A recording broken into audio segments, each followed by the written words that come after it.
quando o Edu Bananinha, o Eduardo Bolsonaro, nós aqui no Brasil, nós estamos não no regime democrático, nós estamos sob uma ditadura. Sim. Dado que o pai dele, Jair Bolsonaro, se tornou inelegível, e dado que por uma série de crimes vai ser julgado no STF, então não estamos mais numa democracia. Assim, do nada, né? Ele se juntou nos Estados Unidos com outra figura do tipo dele, que vive num mundo paralelo, que é o Figueiredo Neto. Neto do último general-presidente do período militar, General Figueiredo. Olha lá, o cara, ele chama essa nossa situação de o regime brasileiro. Não é interessante, gente? Não é interessante que essas pessoas tenham se deslocado da realidade para um mundo fantasioso, à medida que esse mundo fantasioso simplesmente não é alguma coisa que eles possam voltar deste mundo. Parece que eles foram de uma vez por todas, né? A gente dá o nome a isso de o sujeito perdeu o contato com a nave mãe. O sujeito está no espaço, sai no espaço por aquele cabo com a nave mãe, perde o contato, fica perdido no espaço. Eu não sei se eles vão voltar. Eu não sei se gente assim tem condições de se readaptar a uma conversação normal. Estão fora do mundo. Veja que o Edu Bananinha, ele pega o nosso dinheiro, né, o salário de deputado, ele, com este nosso dinheiro, que é o salário dele de deputado, pago para ele trabalhar no Brasil, a favor do Brasil, ele vai para os Estados Unidos e lá ele passa a bombardear o Brasil. Mas não é um bombardeio verborrágico, do tipo ele fala mal do Brasil. Não. Ele começa a articular deputados de extrema direita lá no exterior para que esses deputados votem lá no Congresso medidas variadas no sentido de ataque ao Brasil. Algumas dessas medidas são completamente inócuas. Por exemplo, o Congresso americano tiraria o visto do ministro Alexandre de Moraes de poder entrar nos Estados Unidos. Ora, tanto faz isso para o ministro. Mas há algumas outras coisas que ele faz lá, o Eduardo Bolsonaro, que vai além de um ataque a ministros e às instituições brasileiras no campo da política. Ele também andou se reunindo com deputados aqui e ali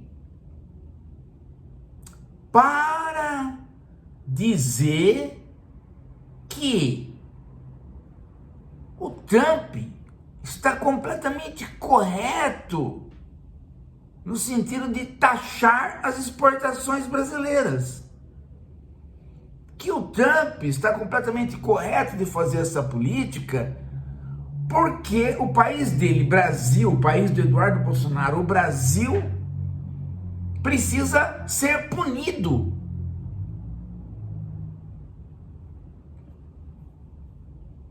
Sério. Sério, ele está nessa campanha. Ele se diz totalmente favorável às medidas do Trump. Então, você veja que ele já não representa mais ninguém no Brasil. Quem vota no Eduardo Bolsonaro não tem absolutamente nenhuma consciência política, tá completamente maluco, igual a ele. Porque o que ele está pedindo, as campanhas que ele está fazendo, ela é contrária à nossa vida aqui, a de qualquer um. Independente de ser rico ou pobre, ou de esquerda ou direita, as medidas do Trump, as tarifas contra a nossa exportação, ela nos prejudica como um todo. E ele, Eduardo Bolsonaro, vai nos Estados Unidos para dizer que ele apoia isso. Então ele está completamente perdido, gente. E no meu entendimento, ele já ultrapassou a linha, de permissão que ele tem para fazer críticas ao Brasil. Acho que ele já ultrapassou. Porque ele está nitidamente defendendo interesses de outro país contra o país no qual ele é deputado. Isso não me parece mais alguma coisa que esteja no âmbito da legalidade. O PT e outros acionaram a Justiça Brasileira, acionaram a PGR, a Procuradoria-Geral da República. Claro que para acionar a PGR tem que primeiro entrar no Supremo, né? Porque dado que o Eduardo é Bolsonaro, você não vai na Justiça Comum. Quando você vai fazer uma denúncia contra um deputado, você tem que ir no Supremo, e o Supremo não age sozinho, do tipo analisa a denúncia e dá um parecer. Não, o Supremo faz uma consulta à Procuradoria-Geral da República para o entendimento da Procuradoria-Geral da República se aquilo cabe tomar medida ou se simplesmente engaveta. E isto é exatamente estar dentro do mais pleno regime democrático, porque vai passando por todas as instâncias, de modo que um representante popular, um deputado, um representante do povo, para ser denunciado, custa muito. E isso é a democracia. Todos esses benefícios que os deputados têm, eles advêm da democracia, exatamente de uma Constituição que nasceu para pôr fim naquela Constituição dos militares, que não fazia salvaguardas, ou quando fazia não era respeitado, salvaguardas em relação à atuação dos deputados. Não há maior liberdade que esta que o Eduardinho está exercendo. Ele sai do país, ele se insurge contra as nossas instituições, ele continua recebendo, e quando ele é denunciado, nada acontece antes de um enorme trâmite de várias instituições. Vai para o Supremo, do Supremo para a PGR, volta para o Supremo, aí é que se vai avaliar o pedido de um partido contra ele. Isso é exatamente o que ele quer negar, a democracia. E aí, este trâmite, que é completamente legal e democrático, ele lê isso como sendo um conluio contra ele. Olha que coisa interessante, né? Um parlamentar do PT denuncia essas atividades dele, anti-Brasil.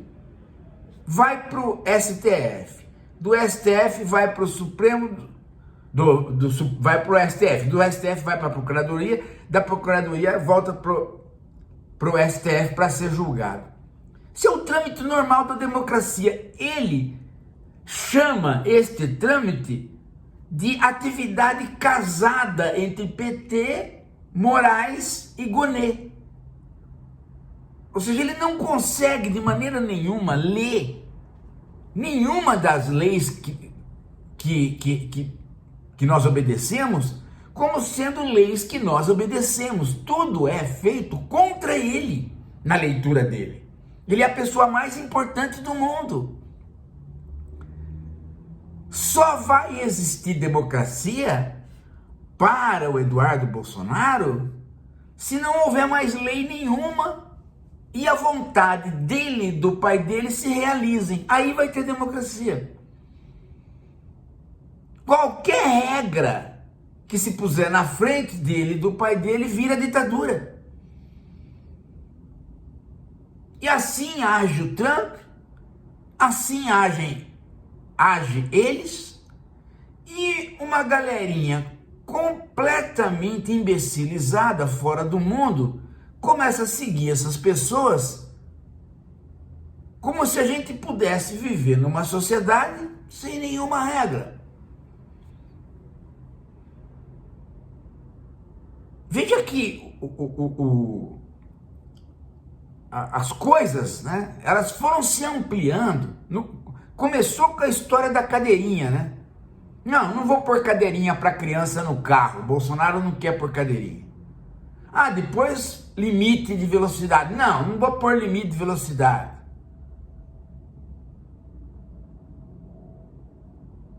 Entendeu? Capacete, não vou andar de moto sem capacete. Pequenas coisas que fazem com que o sujeito mais ignorante fale: é isso mesmo, vamos acabar com todas essas regras. Depois a ideia é de acabar com a polícia, não é? Não, polícia para quê? Cada um que se arme e fique na sua propriedade e faça a lei vingar pelas próprias mãos. Agora sim! Depois isso passou para o plano político. Se eu perder as eleições, não vale.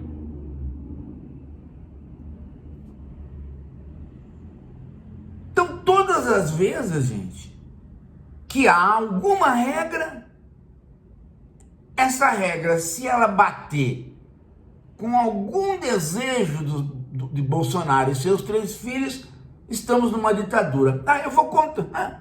Não, e é interessante porque chega o banditismo total, do tipo assim: eu vou contratar você para trabalhar na Câmara. Você vai vir para a Câmara Municipal, ou Câmara, qualquer Assembleia Legislativa ou Congresso. Você vai ganhar 10 mil.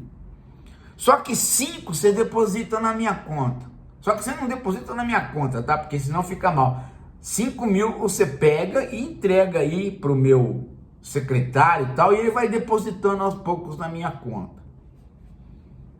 Eles legalizaram, entre aspas, né, a rachadinha. Tudo pode. Aí o cara fala: você tá fazendo rachadinha. É ditadura, a gente nem rachadinha pode fazer mais. Agora, se você lê lá os deveres de um deputado e os direitos de um deputado, pega aí na internet, deveres e direitos de um deputado, você vai ver que uma das tarefas do deputado é elaborar leis, elaborar projetos de leis para regrar a sociedade. Só que como que essas pessoas vão elaborar qualquer projeto de lei se qualquer lei não vale para elas? Bastou contrariá-las, não vale mais. Aliás, talvez agora eu entendo por que o Jair Bolsonaro ficou 30 anos na Câmara e não elaborou nenhum projeto de lei. Porque simplesmente ele não consegue conviver com a lei.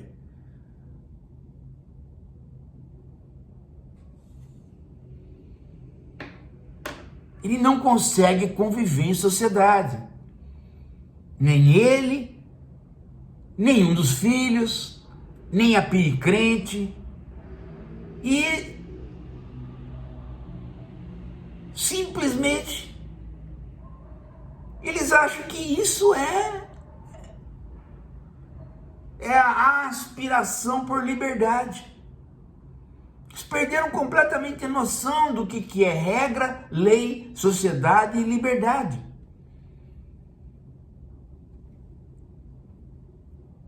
Eles precisam ser livres. Bolsonaro era o cara que ia pescar no lugar que não podia. Aí o cara multava, ele não gostava. Ele não entende uma regra, ele não entende que o peixe precisa ter um lugar para desovar para poder existir o peixe para ele pescar. Não, ele ia pescar lá na desova. O cara nasceu ao contrário. O relógio, né? O reloginho dele vai ao contrário. Tudo ele vai ao contrário. E ao ir ao contrário de tudo, ele é uma figura das mais conservadoras e não rebelde, e não revolucionário rebelde, como pensam alguns jovens ou pensavam. Porque o que faz uma sociedade se desenvolver e ir para frente é a capacidade dela fazer regras para ir para frente. Quando ela não faz regra nenhuma, ela não vai para frente, ela simplesmente instaura a selvageria. E é exatamente esta lei do faroeste, esta lei sem lei, que o Bolsonaro quer, que o Bananinha quer.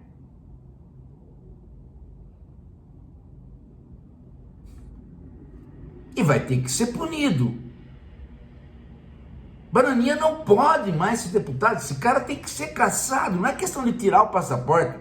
Tem que tirar o passaporte, mas tem que instaurar uma comissão de ética, caçar esse sujeito e pôr ele sob vara.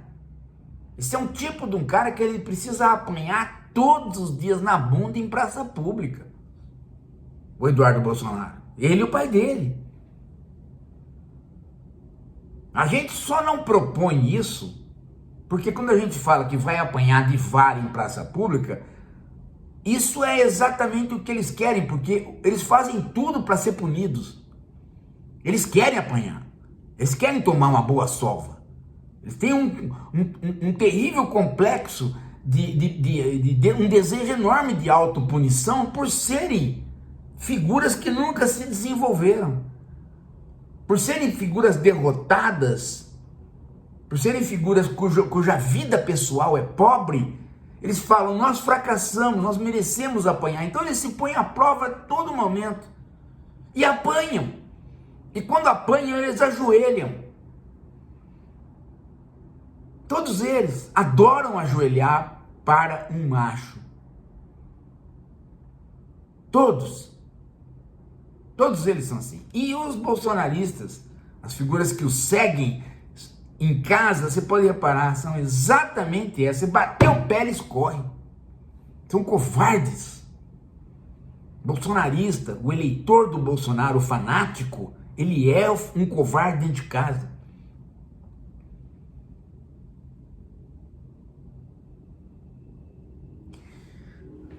Gente, vocês precisam estar conosco na Esquerda Reflexiva e eu vou voltar a falar.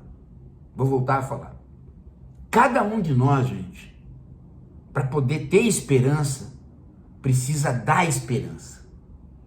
E para poder dar esperança, a gente tem que ter como é que eu diria? Um brilho no olhar pela vida. E isso vem à medida que você não deixa o trabalho, a vida te sequestrar. Você tem que ter um tempo para você. um tempo para você ler, discutir, crescer, se desenvolver intelectualmente e afetivamente. Isso é muito importante, muito importante. Nós estamos para lançar 2 livros, Capitalismo 4.0 e uma nova versão do Narrativas Contemporâneas. Mas você não vai esperar isso acontecer, porque vai acontecer logo. E aí você ainda não leu o que a gente já lançou, então tem que ler. Olha aqui, ó, o Subjetividade Maquínica e o Semiocapitalismo. Isso aqui é fundamental para você entender os nossos tempos. E ter esse brilho nos olhos, ter esse espaço seu de estudo. Você pode fazer da Esquerda Reflexiva do canal uma faculdade para você. Faça. Não deixe que a vida cotidiana, corriqueira, banal sequestre você. Não deixe. Daqui a pouco a gente volta.